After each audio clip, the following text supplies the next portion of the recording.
Hi, my name is Autif Kamal, and this is another workshop on logic and reasoning. This one is on modifying a particular proposition, with a particular quantity, to a universal proposition. If you have any questions or comments, you can relay them to me via Skype. My username is autif.kamal, or you can relay them to me via email. My email address is projectoptimization@gmail.com. Alright, so the reason why we're doing this is because it'll make it more clear and more definite in terms of what smaller category a predicate applies to, rather than which individual member underneath are subsumed within a category that a predicate applies to.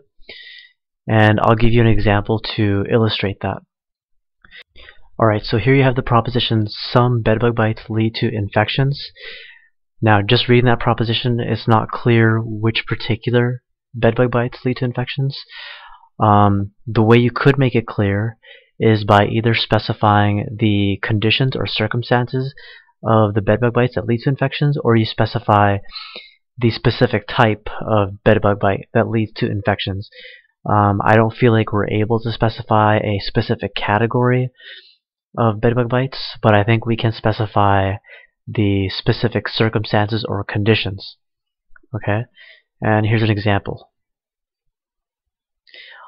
All bedbug bites which are scratched open lead to infections. So now it's clear that those bedbug bites which are scratched open, where you have an open wound, will lead to an infection. So now you just don't have a predicate applied to a single member of the category bedbug bites. You have the predicate applied to a specific category of bedbug bites, namely those that are scratched open. Okay, now here's an example for you to do on your own. The proposition is some motels lack common amenities.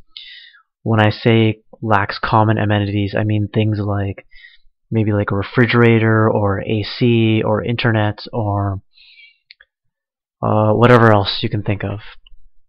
Okay, so think of what specific type of motel would lack common amenities, and then you're going to change the quantifier to be universal rather than particular as it is now.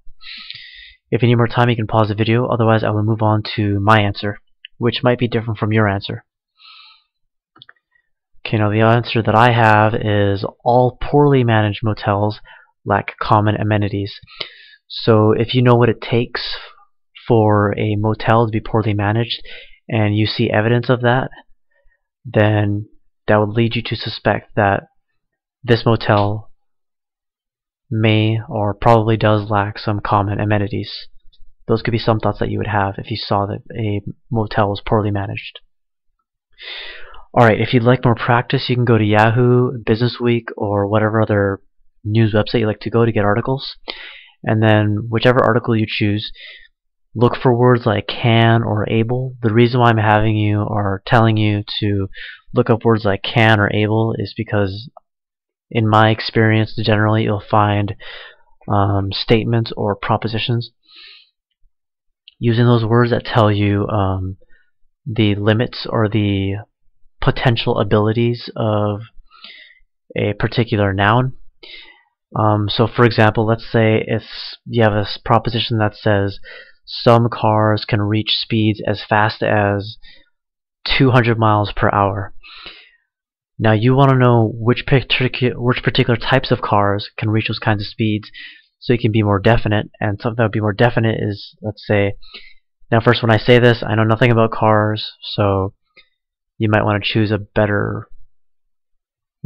different car if you're doing this example. But instead of saying some cars can reach speeds as fast as 200 miles per hour, I would say like all Porsches can reach speeds as fast as 200 miles per hour. So now it's clear which particular type of car can reach those speeds rather than saying something vague like just cars. Okay.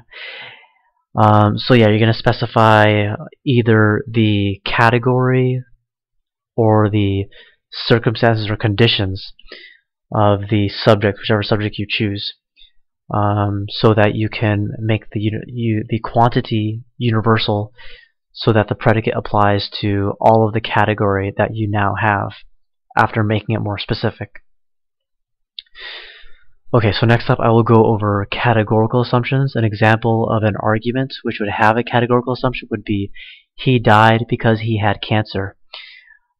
So something you want to think about is what assumption could you derive from this argument that would apply to everybody else that has cancer? What would be true of them if this argument is accurate? Okay, and I'll talk about that in greater detail in the next workshop.